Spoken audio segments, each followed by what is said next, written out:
इस समाज उत्थान के लिए, धर्म उत्थान के लिए, कि लोग बहुत सरल शब्दों में कुछ पा सकें। क्योंकि आज वर्तमान में संस्कृत आदि लैंग्वेज में व्यक्ति पढ़ नहीं सकता है, सरलता से वहाँ तक पहुँच नहीं सकता है, उसके लिए ये कठिन जैसा हो जाता है। तो गुरुदेव का गहरा दृष्टिकोण, उनका चिंतन, हर ग्रंथ को उस नजरिए से पूज्यवर ने देखा है। जो प्राचीन आचार्यों ने लिख कर के गए हैं, जो सैद्धांतिक विषय शास्त्रों में भी दे करके गए हैं, उन सिद्धांत को बोलचाल की भाषा में उतार करके और एक ऐसे माध्यम के माध्यम से रख देना, ये गुरुवर की विशेष क्षमता का परिचय देने वाली। कुछ बहुत विशेषता जब उनके भीतर है, उसी का परिणाम है कि मूक माटी महाकाव्य हम सबको मिला है। अब इसमें जो भरा है उसका उपयोग हम करना सीखें,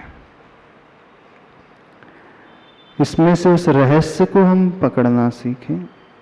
क्या पूज्यवर हमें देना चाह रहे हैं, बतलाना चाह रहे हैं।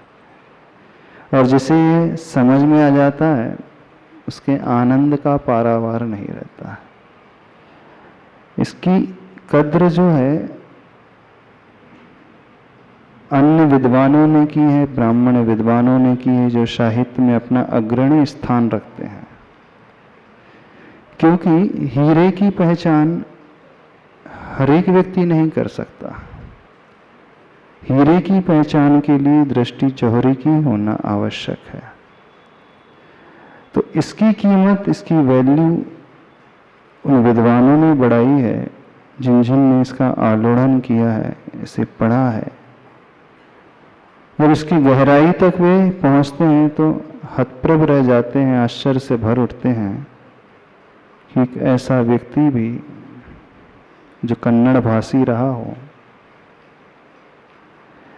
जिसकी मातृभाषा कन्नड़ रही हो, जिसकी शिक्षा उसी भाषा में, जिन्होंने कभी हिंदी अपने गृहस्थ जीवन काल में कभी पढ़ी नहीं हो, विशेष रूप से देखी नहीं हो, और वह व्यक्ति हिंदी में काव्य की रचना कर दे, अपने भावों को उतार करके रख दे, ये विशेष उनकी प्रज्ञा की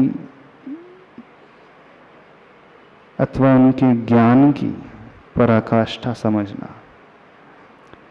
जैसे प्रज्ञा श्रमणिक रिद्धि होती है, वह रिद्धि ये कहती है कि बिना पढ़े ही सिर्फ सूत्र को देख करके ही उसके हृदय तक हम प्रवेश कर जाते हैं। यानी ज्ञानावरणी कर्म का इतना क्षोभशम बढ़ जाता है,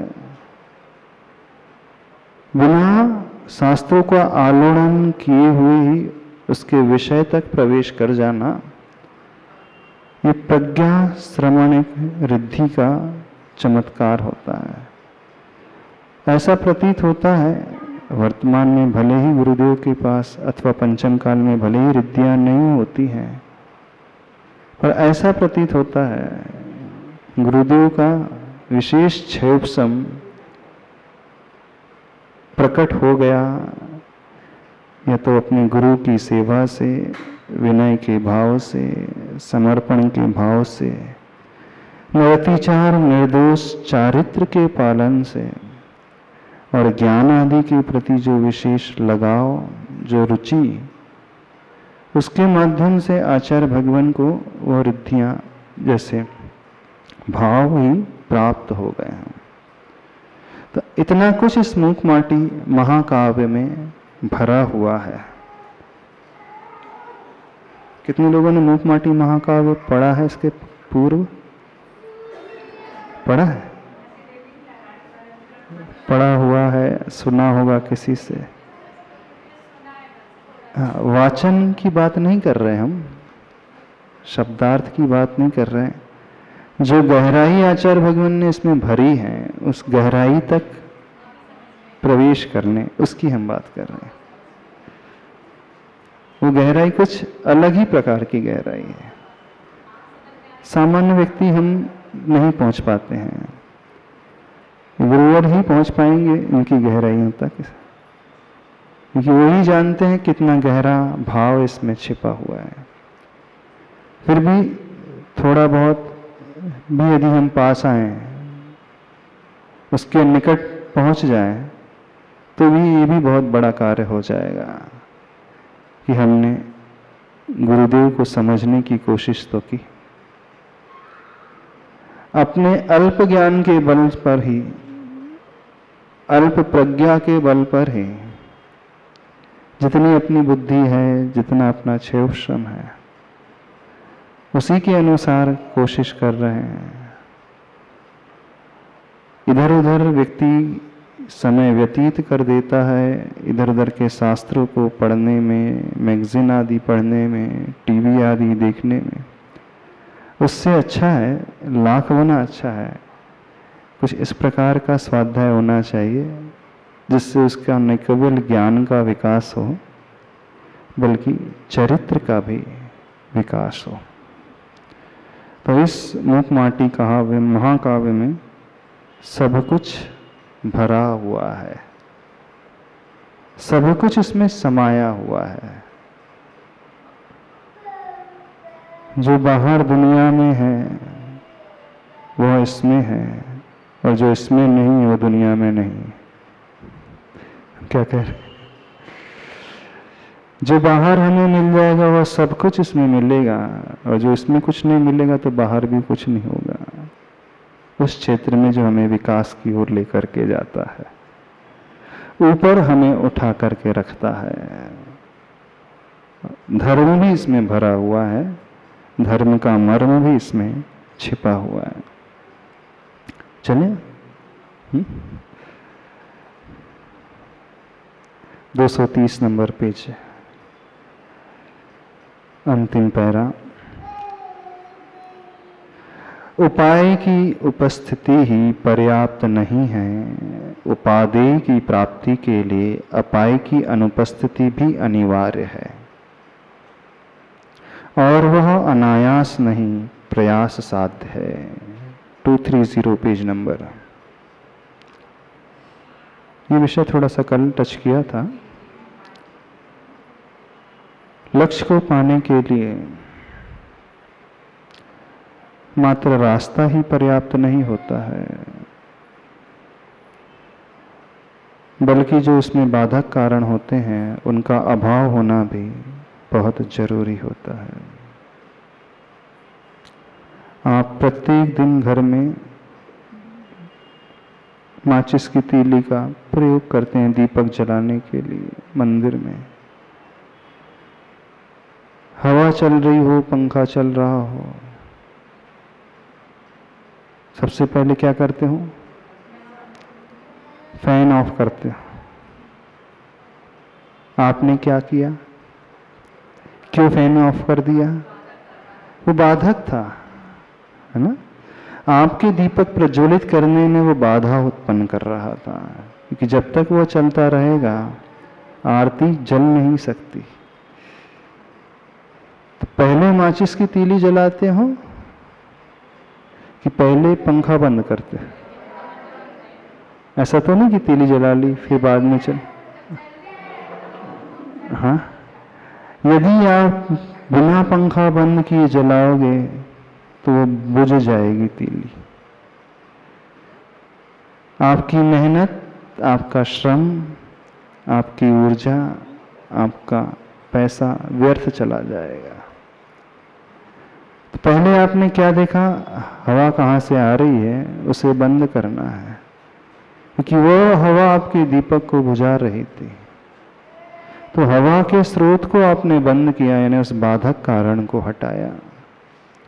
उसके बाद आपने सही दिशा में परिश्रम किया, माचिस तीली को लेकर के आरती को जला लिया। जीवन में भी बिल्कुल ऐसा ही होता है। हम सर्वप्रथम हमारे लक्ष्य के प्रति जो बाधक कारण होते हैं, लक्ष्य तक पहुंचने में जो बाधा उत्पन्न करने वाले होते हैं, उन कारणों को पहले देखने की कोशिश करें, फिर बाद में साधक कारण जो हमें पीछे खींच लेते हैं, हमें ढकेल देते हैं, हमें रोक देते हैं, पहले उन कारणों का अभाव करना बहुत जरूरी है। हम कितना भी परिश्रम, कितनी भी मेहनत करते चले जाएं और बाधक कारण को ना हटाएं तो वो मेहनत व्यर्थ चली जाती है। झाड़ू लगाते हो घर में, खिड़की खुली हो, वहां से तूफान आ रहा है, हवा आ रही है, कचरा आ रहा है, धूल मिट्टी आ रही है, और झाड़ू लगाते जाओ तो उस झाड़ू लगाने की कोई वैल्यू होगी नहीं। तो पहले आप क्या करोगे? खिड़की बंद करोगे। खिड़की बंद करने के पश्चात आप झाड़ू लगाओगे तो कचरा बहुत जल्दी साफ हो जाएगा। यही सिद्धांत है। कचरा साफ करना और कुछ नहीं है, वो निर्जरा है। खिड़की बंद करना संवर है। संवर पूर्वक निर्जरा ही कार्यकारी होती है। संवर पूर्वक निर्जरा ही कार्यकारी होती है। संवर तत्व को अपनाया अर्थात उस बाधक कारण को हमने हटाया। अब उसके पश्चात झाड़ू, कर्मों के ऊपर झाड़ू फेरना है तो हमारी आत्मा क्लीन होगी। समझ रहे हो? नहीं समझ रहे हो? लेकिन करते नहीं हो ऐसा। संवर पूर्वक निर्जरा चल रही नहीं, धूल एक तरफ से आ रही है, दूसरी तरफ से झाड़ू लग रही है। ऐसा ही तो कर रहा है प्राणी, नहीं कर रहा। कर्म का आश्रय एक तरफ से हो रहा है, दूसरी तरफ से आप पुरुषार्थ करके, धर्म करके झड़ाने की कोशिश कर रहे हो। तो आचार्य भगवान कह रहे हैं पहले संवर तत्व को अपनाओ, पहले उस बाधक कारण को हटाओ, उसके पश्चात झाड़ू लगाओ। उसके बिना आपकी मेहनत, झाड़ू लगाने की वाली मेहनत व्यर्थ चले जाएगी। परिश्रम भी हुआ, ऊर्जा भी गई, समय भी गया, पैसा भी गया, सब कुछ चला गया। संसार के क्षेत्र में बिल्कुल ऐसा ही हो रहा है, नहीं हो रहा? क्या पूछना? नमस्ते महाराज जी, गृहस्थ संवर कैसे कर सकता है? गृहस्थ का संवर कैसे कर सकता है? गृहस्थ का संवर प्रतिमा लेने से ही होता है। अनुव्रत धारण करने से होता है। एक देश पापों के त्याग से ही होता है। उसके बिना उसका गज स्नान की भांति सारा कार्य चल रहा है। बाधक कारण हटाए बिना झाड़ू का अर्थ है गज स्नान, है ना? नहा रहा है, पुनः धूल डाल रहा है। कमरा साफ हो रहा है, पीछे से धूल पुनः आते जा रही है। तो सिद्धांत में, आगम में उसे कहा है गज स्नानवत। गज स्नान नहीं करो, स्नान करने के पश्चात अपनी सुरक्षा करो। झाड़ू लगाने के पश्चात कचरे के आने के द्वार को बंद करो। चलें आगे बढ़ते हैं। तो अपाय की अनुपस्थिति भी अनिवार्य है और वह अनायास नहीं, प्रयास साध्य है। इस कार्य कारण की व्यवस्था को स्मरण में रखते हुए ही सर्वप्रथम वह बादल दल देखते देखते पल भर में अपने पथ में बाधक बने प्रभाकर से जा भिड़ते हैं और घन घमंड घुले गुरु गर्जन करते कहते हैं कि धरती का पक्ष क्यों लेता है, सागर से क्यों चिढ़ता है। वह हिंसा कर रहा है लेकिन कर्म सिद्धांत को, कारण कार्य व्यवस्था, कार्य कारण व्यवस्था को अपना रहा है। अपनाते हैं कि नहीं संसार में लोग? नहीं अपनाते। संसार के क्षेत्र में आप अपना लेते हैं कार्य कारण व्यवस्था, लेकिन धर्म के क्षेत्र में नहीं अपनाते हैं।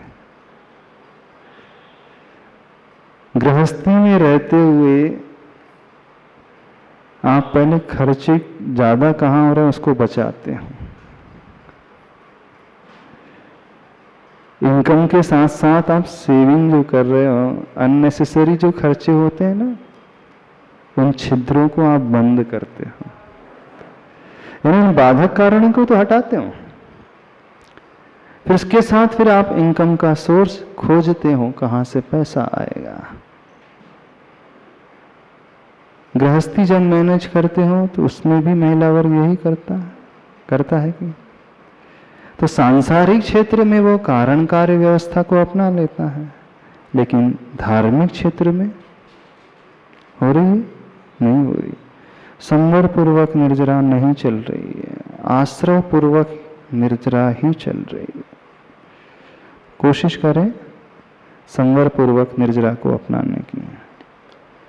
तो इस कार्य कारण की व्यवस्था को स्मरण में रखते हुए ही सर्वप्रथम वह बादल दल देखते देखते पल भर में अपने पथ में बाधक बने प्रभाकर से जा भिड़ते हैं। क्योंकि बादलों का लक्ष्य क्या है? घनघोर वर्षा करना, उन कुंभों को तहस नहस करना। लेकिन वर्षा करने में बाधा किससे आएगी? उस प्रभाकर से आएगी। तो पहले उसे रास्ते से हटाना है। ये हमारे रास्ते का सबसे बड़ा अवरोधक कांटा है। जब तक ये रहेगा तो वो आगे बढ़ने नहीं देगा। तो उससे प्रभाकर से जा भिड़ते हैं और घन घमंड घुले गुरु गर्जन करते कहते हैं। यानी घमंड से पूरित भरे हुए और गुरु गर्जन यानी बड़ी भयंकर गर्जना वो कर रहे हैं, शांत नहीं बैठे। क्या कह रहे हैं सूर्य से? धरती का पक्ष क्यों लेता है, सागर से क्यों चिढ़ता है? तुम धरती का पक्ष क्यों ले रहे हो और समुद्र से क्यों चिढ़ रहे हो? अरे खर प्रभाकर सुन, भले ही गगनमणि कहलाता है तू, सौर मंडल देवता ग्रह, ग्रह गणों में अग्र, तुझमें व्यग्रता की सीमा दिखती है। अरे उग्र श्रोमणि, तेरा विग्रह यानी देह धारण करना वृथा है। कारण कहाँ है तेरे पास विश्राम ग्रह, तभी तो दिन भर दीनहीन सा दर दर भटकता रहता है। फिर भी क्या समझकर साहस करता है, सागर के साथ विग्रह संघर्ष हेतु। क्या कहा गया? क्या संबोधन दिया बादलों ने पहले सूर्य को? अरे खर, खर का अर्थ क्या होता है? गधा। खर विषाणवत न्याय में आता है, जैसे गधे के सींग नहीं होते हैं, तो खर का अर्थ होता है गधा। अरे खर प्रभाकर सुन। अब तैश में तो है ही, क्रोध में तो है ही बादलों का दल। तो रिस्पेक्ट भरे शब्दों में थोड़ी संबोधन करेंगे। जो लड़ाई लड़ने जाता है व्यक्ति तो थोड़ी आप पीछे हट जाइए, ऐसा थोड़ी कहा जाता है। आदर सम्मान तो विनय की बात जहाँ होती है वहां पर आती है। जब क्रोध से भरा हुआ होता है तो जब आप किसी को डांटते हो, बच्चे को प्रताड़ित लताड़ते हो, तो क्या बोलते हो? आप करके बोलते हो क्या? हाँ, अच्छा, मजाक जैसा हो। तो आप करके तो उसे डांटते नहीं हो। जब गुस्से से भरे होता है व्यक्ति तो इसका प्रयोग नहीं करता है। उसके मुख से वैसे ही शब्द। तो संबोधन कैसे कर रहा है? अरे खर प्रभाकर सुन, भले ही गगनमणि कहलाता है तू। सूर्य के लिए क्या कहा जाता है? गगनमणि, यानी पूरे आकाश की वह मणि है, सबसे ज्यादा कांतिमय, सबसे ज्यादा चमकदार। तो उसे गगनमणि की उपमा दी है। भले ही गगनमणि कहलाता है तू, सौर मंडल देवता ग्रह, सौर मंडल के ग्रहों में देवता की भांति तो पूजा जाता है। सूर्य की पूजा दुनिया में की जाती है और पूरे सौर मंडल में सबसे प्रमुख ग्रह माना जाता है। ग्रहों में भी वो देवता की भांति माना जाता है। तो सौर मंडल देवता ग्रह, ग्रह गणों में अग्र, समस्त ग्रहों के समूह में तुम भले ही अग्र हो, तुझमें व्यग्रता की सीमा दिखती है। अग्र होकर के तुझमें व्यग्रता की सीमा, यानी बहुत आकुलता व्याकुलता, बहुत विक्षिप्त सा है चित्त तुम्हारा नजर आता है। अरे अग्र शिरोमणि, सॉरी अग्र उग्र है यहाँ, उग्र शिरोमणि, यहाँ उग्र शिरोमणि क्या संबोधन दिया जा रहा है? चूंकि तेज इतना है, इतने तुम उग्र हो, तो उग्र शिरोमणि तेरा विग्रह यानी देह धारण करना वृथा है। विग्रह का एक अर्थ होता है शरीर। तत्वार सूत्र पढ़ा, उसमें एक सूत्र आता है विग्रह गतो कर्म योग। विग्रह गति में कार्मण का योग होता है। तो उसका क्या अर्थ होता है? एक अर्थ होता है विग्रह का अर्थ होता है मूढ़ा, एक अर्थ होता है शरीर, यानी शरीर को धारण करने के लिए जो गति होती है वह विग्रह गति कहलाती है। और एक अर्थ होता है विग्रह का लड़ाई। तो तेरा विग्रह यानी देह धारण करना वृथा है, व्यर्थ है। कारण कहाँ है तेरे पास विश्राम ग्रह? तभी तो दिन भर दीनहीन सा दर दर भटकता रहता है। तुम्हारा जन्म लेना भी व्यर्थ है, शरीर धारण करना भी व्यर्थ है। क्यों व्यर्थ है? जीवन भर सुबह से लेकर शाम तक कोई स्थान, एक ठौर ठिकाना ही नहीं है कि शांति से तुम बैठ सको।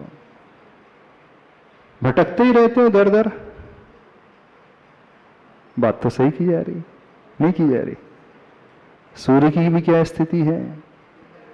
वो दिन भर नहीं 24 घंटा परिक्रमा ही लगा रहा है, घूम ही रहा है। एक पल के लिए भी उसकी यात्रा रुकती नहीं है। हमेशा से वो परिक्रमा लगा रहे हैं, चल रहा है, आज तक रुका नहीं और न ही कभी वो रुकेगा।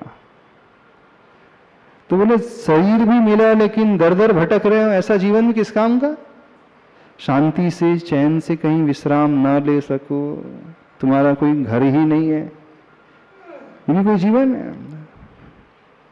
भिखारी की तरह दर दर भटक रहे हो। चिंतन देखना गुरुवर का। तो कहाँ है तेरे पास विश्राम ग्रह? तभी तो दिन भर दीनहीन सा दर दर भटकता रहता है। फिर भी क्या समझकर साहस करता है? सागर के साथ विग्रह संघर्ष हेतु। विग्रह का अर्थ यहाँ पर संघर्ष, लड़ाई। क्या समझ करके दुस्साहस कर रहा है कि सागर से लड़ाई करने, संघर्ष करने के लिए? अरे अब तो सागर का पक्ष ग्रहण कर ले अनुग्रह अपने पर और सुख शांति यश का संग्रह कर। अवसर है अवसर से काम ले, अब सर से काम ले, अब तो छोड़ दे उल्टी धुन, अन्यथा क्या होगा? Page number 232। अन्यथा ग्रहण की व्यवस्था अविलंब होगी। अकीर्ति का कारण कदाग्रह है, कदाग्रही को मिलता आया है चिर से काराग्रह वह। कैसे समझा रहा है? अब तो सागर का पक्ष ग्रहण कर ले, सागर से वैर भाव छोड़ दे, उससे संधि कर ले अनुग्रह अपने पर, अपने ऊपर अनुकंपा कर ले और सुख शांति यश का संग्रह कर। किसका संग्रह कर? सुख शांति से रहे और यश बहुत मिलेगा। अवसर है, मौका है, अवसर से काम ले, अब सर से काम ले। अवसर यानी एक अवसर का अर्थ हुआ मौका है, अब सर से काम ले। समझ में क्या लिखा गया है? अवसर है, अवसर से काम ले, अब सर से काम ले। व को जब ब कर दिया जाएगा तो क्या हो जाएगा वो? अब कॉमा सर। पहले अवसर लिखा था, अब सर। आचार्य भगवान शब्दों से बहुत अच्छे से खेलते हैं, है ना? बहुत सुंदर तरीके से आचार्य भगवान ने शब्दों की संयोजना की है। शब्द वही है, लेकिन कितना दिमाग लगाना होगा अपने को तो समझ ही में नहीं आ रहा है। और आचार्य भगवान ने कितना चिंतन किया होगा। अवसर से काम ले, अब सर से काम ले, यानी अब तो बुद्धि दिमाग से काम ले ले, अब तो छोड़ दे उल्टी धुन। जो सागर से लड़ाई करने की धुन भीतर संजो करके बैठे हों, उस उल्टी धुन को छोड़ दे, अन्यथा ग्रहण की व्यवस्था अविलंब होगी। क्या हो जाएगा? सूर्य ग्रहण की व्यवस्था हो जाएगी। फिर अकीर्ति का कारण कदाग्रह है। जो अकीर्ति होती है, यश नहीं अपयश जो फैलता है, उसका कारण कदाग्रह। मतलब कदाग्रह जानते हो क्या है? कुत्सित आग्रह, हटाग्रह। जो हटी होता है ना, हटाग्रह को धारण किए हुए बैठा है, बुरा आग्रह लेकर के चल रहा है, कुत्सित आग्रह लेकर के जो चल रहा है। अकीर्ति का कारण क्या होता है? व्यक्ति का हटीपना। जो हटाग्रह है उसके माध्यम से उसका यश नहीं अयश ही फैलता है। कदाग्रही को मिलता आया है चिर से काराग्रह वो। और जो झुकता नहीं है, हटाग्रही जो होता है अपने हट पर अड़ा रहता है, झुकने की वो कोशिश ही नहीं करता। झुकना जिसे पसंद ही नहीं आता है, तीव्र मान कषाय का वो द्योतक होता है।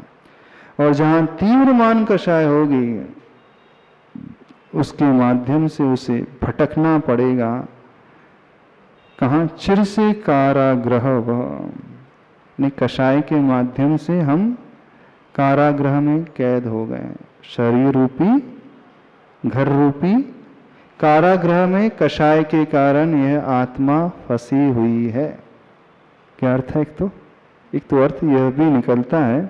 तो कदाग्रही को मिलता आया है चिर से, बहुत समय से, चिरकाल से, कारागृह वह जेल आदि की व्यवस्था।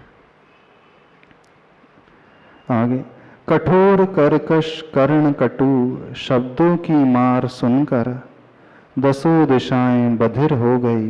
नभमंडल ही निस्तेज हुआ, फैले बादल दलों में डूब सा गया। अवगाह प्रताता अवगाहित सा हो गया। ऐसा कठोर कर्कश कर्ण कटु शब्दों की मार सुनकर के, जो उसने शब्दों का चुनाव किया, बादलों ने, कर्णप्रिय बिल्कुल नहीं था। कठोर, कर्कश और कर्ण कटु, कई लोग ऐसे शब्दों का प्रयोग करते हैं, बहुत कर्कश होते हैं, सुनने में बिल्कुल अच्छे नहीं लगते। मर्म भेदी, बहुत ज्यादा कठोर होते हैं, कर्ण को, कानों को कड़वे लगने वाले। तो ऐसे संबोधन से उसने समझाने की सूर्य को कोशिश की है। ऐसे शब्दों की मार सुनकर दसों दिशाएं बधिर हो गईं। सारी दसों दिशाएं कौन कौन सी? पूरब, पश्चिम, उत्तर, दक्षिण, चार विदिशाएं, ऊर्ध्व और अधो, ऐसी 10 दिशाएं कहलाती। दसों दिशाएं बधिर यानी बहरी हो गईं, सुन ना पाई। नभमंडल ही निस्तेज हुआ, पूरा आकाश मंडल निस्तेज हो गया। फैले बादल दलों में डूब सा गया। क्या? अवगाह प्रदाता अवगाहित सा हो गया। यानी जो सबको अवगाह देता था वह सूर्य, जो सबको बांटता था प्रकाश, जो सबको वह तेज देता था, सबको वह आश्रय देता था, स्वयं कैसा हो गया? अवगाहित सा हो गया, यानी ढक लिया गया। किसके माध्यम से? बादलों के माध्यम से। घने घने काले बादल जब आच्छादित हो जाते हैं तो वह सूर्य छिप जाता है। दिन में भी संध्या जैसा मौसम, रात्रि जैसा मौसम हो जाता है। तो जो अवगाहन देने वाला था वो स्वयं अवगाहित सा हो गया, और प्रभा का प्रभा मंडल भी कुछ कुछ निष्प्रभ हुआ। कहता है कि प्रभाकर यानी सूर्य का जो आभा मंडल था कुछ कुछ अब निष्प्रभ, यानी उसकी प्रभा छिप सी गई। क्या कहता है? अरे ठगों, औरों को ठग कर ठहाका लेने वालों, अरे खंडित जीवन जीने वालों, पाप खंड पक्ष ले उड़ने वालों। पाखंड लिखा है यहाँ पे, वैसे पाप खंड होना चाहिए, पाखंड भी चल सकता है। पाप खंड अथवा पाखंड का पक्ष ले उड़ने वालों, यह रहस्य की बात समझने में अभी समय लगेगा तुम्हें। गंदा नहीं बंदा ही भयभीत होता है विषम विघन संसार से, और अंधा नहीं आंख वाला ही भयभीत होता है परम सघन अंधकार से। Page number 233। हिंसा की हिंसा करना ही अहिंसा की पूजा है प्रशंसा, और हिंसक की हिंसा करना ही या पूजा, ये दोनों नियम से अहिंसा की हत्या है नृशंसा।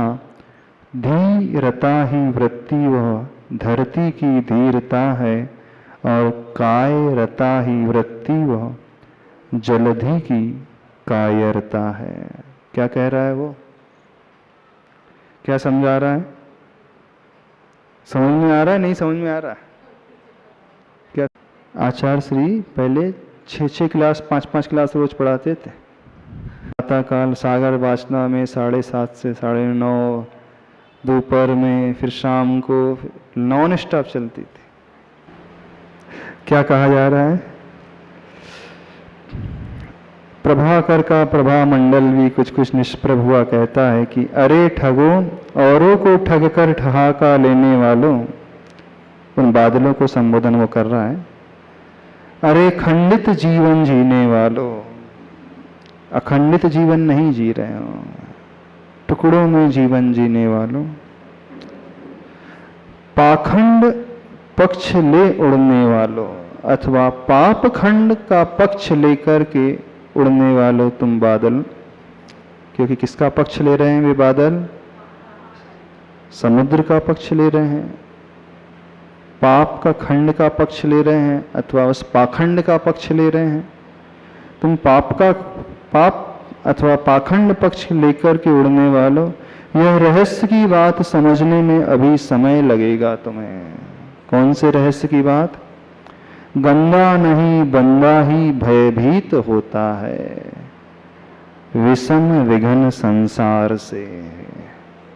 संसार से डर किसे लगता है? गंदे व्यक्ति यानी पापी को डर नहीं लगता। जो पाप में डूबा है उसे संसार से भय लगता है। संसार से डरने वाला संवेग भावना से युक्त होता है। संसार दुखात नित्य भीरुता इति संवेग। संसार से डरने वाला कौन होता है? जो परम संवेग की भावना वाला है। संसार क्या है? नरक आदि जो गतियों के दुख हैं, उन दुखों से डराने वाला कौन होता है? वो गंदा नहीं, वो बंदा होता है। बंदा यानी पुजारी, बोले ना खुदा का बंदा है। बंदा होता है ना, भगवान का जो भक्त होता है वो बंदा कहलाता है, उर्दू शब्द है। तो बंदा ही भयभीत तो होता है, गंदा नहीं। यानी पापी व्यक्ति को संसार के दुखों से डर नहीं लगता। यदि संसार के दुखों से डर लग जाएगा तो पाप कर ही नहीं गा, छोड़ देगा तुरंत पाप। आपको डर लगता है संसार से? कितने लोगों को डर नहीं लगता संसार से?